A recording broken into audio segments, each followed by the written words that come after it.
నమ్మకం నువ్వే జగన్ నిన్నే జగన్ నిన్నే జగన్ మేం నమ్ముతాం నిన్నే జగన్ మా నమ్మకం నువ్వే జగన్ మేం నమ్ముతాం నిన్నే జగన్ మా నమ్మకం నువ్వే జగన్ మేం నమ్ముతాం నిన్నే జగన్ నువ్వే జగన్ నువ్వే జగన్ మా నమ్మకం నువ్వే జగన్ నిన్నే జగన్ నిన్నే జగన్ కాలేజీలు ప్రైవేట్ వాళ్ళ పరాన్ని పన్నెండవ తేదీ జరిగే ర్యాలీని జై జగన్ జై జగన్ జై జగన్ జై జగన్ వైఎస్ఆర్ కాంగ్రెస్ పార్టీ వైఎస్ఆర్ కాంగ్రెస్ పార్టీ 12వ తేదీ జరిగే ర్యాలీని 12వ తేదీ జరిగే ర్యాలీని టీడీపీ విధానాన్ని మెడికల్ కాలేజీలు ప్రైవేట్ పరం ప్రభుత్వ మెడికల్ కాలేజీలు ప్రైవేట్ పరం జై జగన్ జోహార్ వైఎస్ఆర్. జిల్లా వైఎస్ఆర్ కాంగ్రెస్ పార్టీ కార్యాలయంలో జిల్లా వ్యాప్తంగా ఉన్నటువంటి 7 నియోజకవర్గాల్లో నవంబర్ 12వ తేదీన ప్రతి నియోజకవర్గంలో ప్రభుత్వ మెడికల్ కాలేజీలను ప్రైవేటు పరం చేసే కార్యక్రమాన్ని నిరసిస్తూ ప్రభుత్వం ఆ విధానాన్ని వెనక్కి తీసుకోవాలని రాష్ట్ర వ్యాప్తంగా మా నాయకుడు జగన్మోహన్ రెడ్డి గారి ఆదేశాల ప్రకారం 1 కోటి సంతకాల సేకరణ ఉద్యమం కార్యక్రమంలో భాగంగా ప్రతి నియోజకవర్గంలో నిర్ణయించుకున్నటువంటి ప్రదేశం నుండి ఆ ప్రాంతంలో ఉన్నటువంటి ఎంఆర్ఓ కార్యాలయం వరకు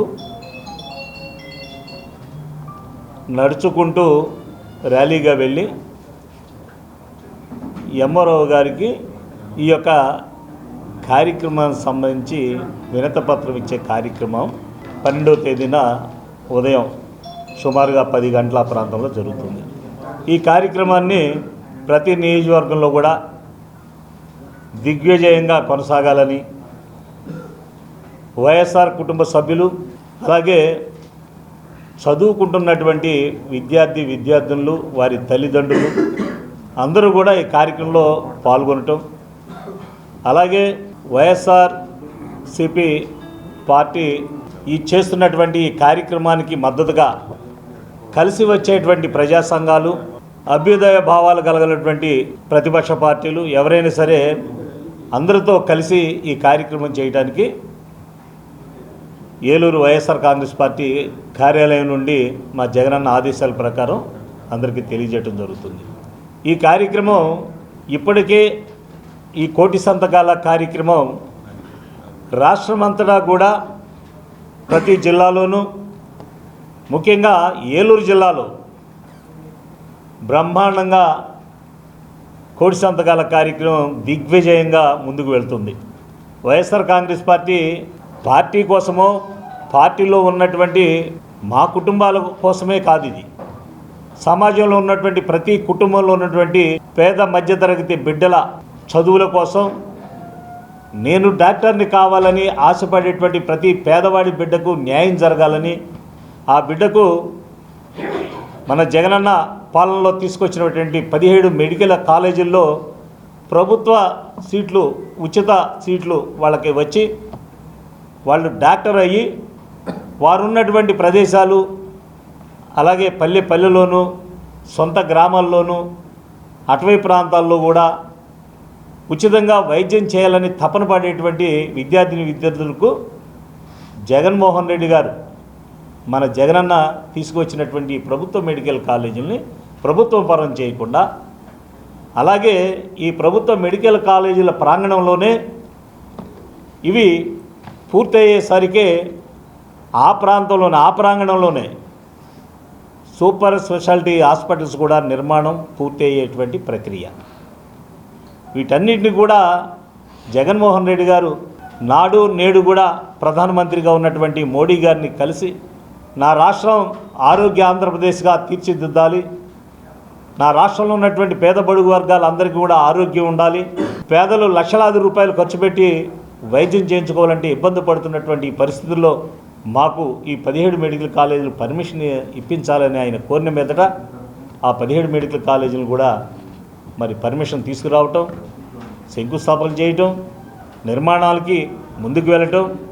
జగనన్న ప్రభుత్వంలో, మా ప్రభుత్వంలో 5 మెడికల్ కాలేజీలు పూర్తి చేసుకుని తరగతులు ప్రారంభించడం, 2 మెడికల్ కాలేజీలు పూర్తి అయిన నాటికి ఎన్నికల నోటిఫికేషన్ రావటం, మిగతా 10 మెడికల్ కాలేజీలను ప్రభుత్వం మారిన తర్వాత ఈ ప్రభుత్వం కేవలం జగన్మోహన్ రెడ్డి గారు తీసుకొచ్చారు కనుక ఇవి పూర్తి చేసిన జగన్మోహన్ రెడ్డి కాలేజీలు అంటారు కనుక మనం ఈ కాలేజీలని పక్కకు పెట్టేయాలా, నిర్మాణాలను ఆపేయాలని ప్రభుత్వం ద్వారా ఆదేశాలు వచ్చి ఒక అడుగు కూడా ముందుకేయకుండా ఈ సంవత్సరం 5-6 మాసాల నుంచి కూడా ఈ ప్రభుత్వం చూస్తున్నటువంటి విషయాలు మనం చూస్తున్నాం.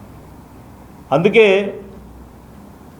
ఈ ప్రభుత్వంలో లక్షలాది కోట్ల రూపాయలేమో అమరావతికి అభివృద్ధి కావాలంట. 1,00,000 కోట్లు చాలు, 2,00,000 కోట్లు కావాలని మళ్ళీ ఇప్పుడు ముఖ్యమంత్రి గారు మాట్లాడుతున్నారు. కేవలం ఇప్పుడు నిర్మాణం కొనసాగించవలసిన ప్రభుత్వ మెడికల్ కాలేజీలకు కేవలం 5,000 కోట్ల రూపాయలు అయితే అంచనా చేసినటువంటి పరిస్థితులు.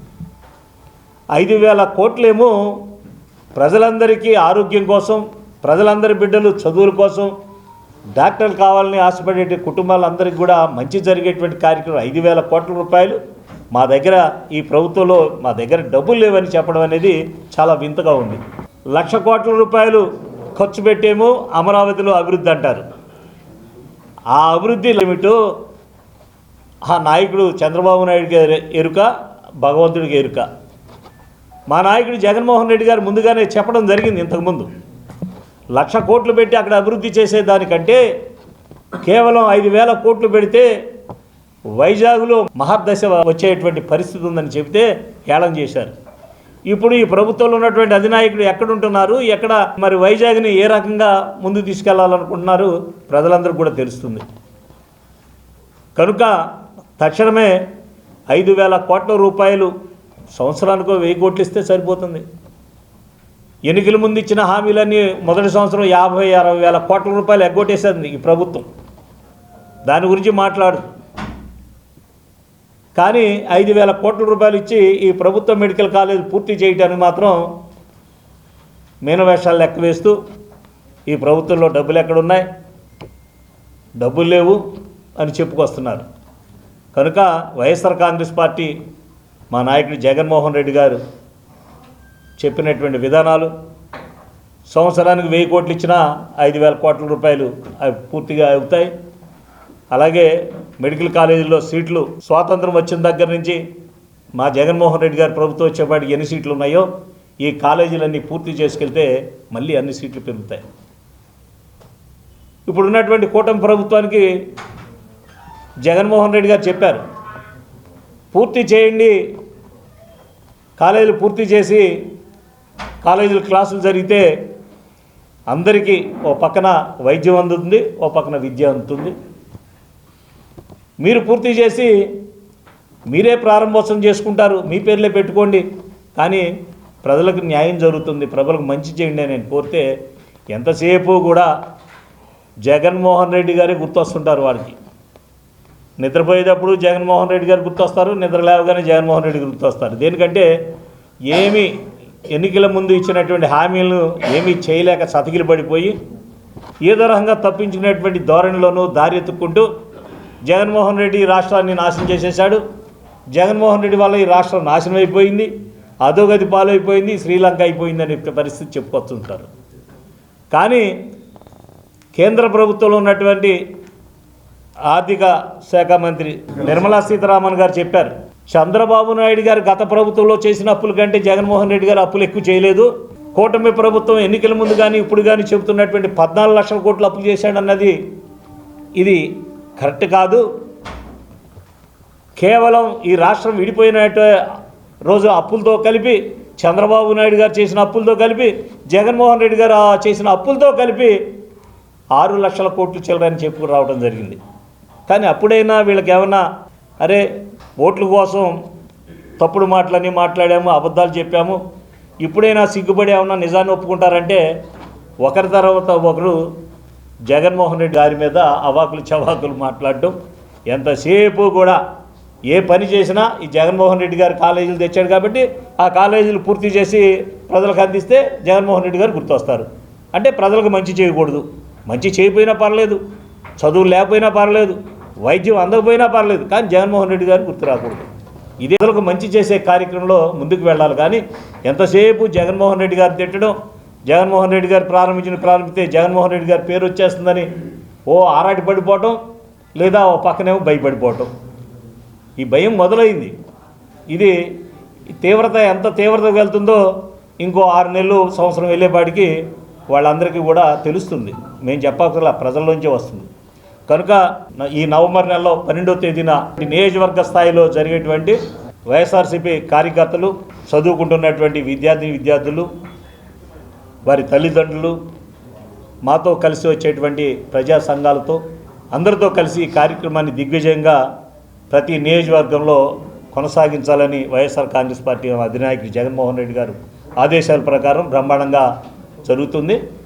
ఈ రోజున ఈ కార్యక్రమంలో మరి ప్రత్యేకంగా నాతో పాటుగా పాల్గొన్నటువంటి బెంగళూరు ఇన్ఛార్జి అయినటువంటి అభయ్ చౌదరి గారు, ఏలూరు ఇన్ఛార్జి అయినటువంటి జేపీ గారు, ఉంగుటూరు ఇన్ఛార్జి అయినటువంటి వాసుబాబు గారు, అలాగే మరి మిగతా వారు కొంత లేట్ అయినప్పుడు కూడా అందరూ కూడా ఇదే ప్రక్రియలో ఈ కార్యక్రమాన్ని దిగ్విజయంగా కొనసాగించడానికి సమాయత్తం అవుతున్నారు. ఈ కార్యక్రమం బ్రహ్మాండంగా కొనసాగుతుందని తెలియజేస్తూ రాబో కాలంలో జగన్మోహన్ రెడ్డి గారు ఆదేశాల ప్రకారం ఈ రాష్ట్ర ప్రజల సంక్షేమం కోసం, రాష్ట్ర ప్రజల ఆరోగ్యం కోసం, రాష్ట్ర ప్రజల బిడ్డల చదువుల కోసం, ఉన్నత విద్యల కోసం ఆయన ఏ ఆదేశాలు ఇచ్చినా వైఎస్ఆర్ కాంగ్రెస్ పార్టీ కుటుంబ సభ్యులు నడుం కట్టి ప్రతి కార్యక్రమాన్ని దిగ్విజయం కొనసాగించడానికి ముందుకు వెళ్తామని ఈ సందర్భంగా తెలియజేస్తూ సెలవు తీసుకుంటున్నాం. Thank you. గత 20 సంవత్సరాలుగా దంత సమస్యలతో పాటు దవడ మరియు ముఖ సంబంధ సమస్యలకు చక్కని చికిత్సలు అందిస్తున్న శ్రీ రామకృష్ణ దంత వైద్యశాల, నరసింహారావుపేట, ఏలూరు. ఎమర్జెన్సీస్ లో వాడే ఆక్సిజన్ కాన్సంట్రేటర్లతో పాటు air purify, UV light steriliser, ULV fogger వంటి పరికరాల ద్వారా పరిశుభ్రమైన వాతావరణంలో చికిత్స అందించబడుచున్నది. ఆర్వీజీ ద్వారా అతి తక్కువ రేడియేషన్ ఉపయోగించి దంత వ్యాధి నిర్ధారణ మరియు రూట్ కెనాల్ వైద్యం చేయబడుచున్నది. డెంటల్ లేజర్ ద్వారా కుట్లు లేకుండా సర్జరీలు, ఇంప్లాంట్స్ కిట్స్ ద్వారా పళ్ళు లేని వారికి ఫిక్స్డ్ దంతాలు, రూట్ కెనాల్ చికిత్సలకు ఎండో మోటార్ వంటి ఆధునిక పరికరాలు కలిగిన నమ్మకమైన డెంటల్ క్లినిక్. అత్యంత ప్రామాణికమైన ఆటోక్లావింగ్ పద్ధతిలో శుభ్రపరిచిన ఇన్స్ట్రుమెంట్స్ వాడడం మా ప్రత్యేకత. దంత సమస్యలకు చికిత్సతో పాటు విరిగిన దవడ మరియు ముఖ ఎముకలకు చికిత్స, ఎత్తు మరియు వంకర దవడలకు కాస్మెటిక్ సర్జరీ, యాక్సిలోఫేషియల్ వంటి చికిత్సలకు చిరునామా శ్రీ రామకృష్ణ దంత వైద్యశాల, వేములపల్లి రెసిడెన్సీ అపార్ట్మెంట్, నరసింహారావుపేట, ఏలూరు.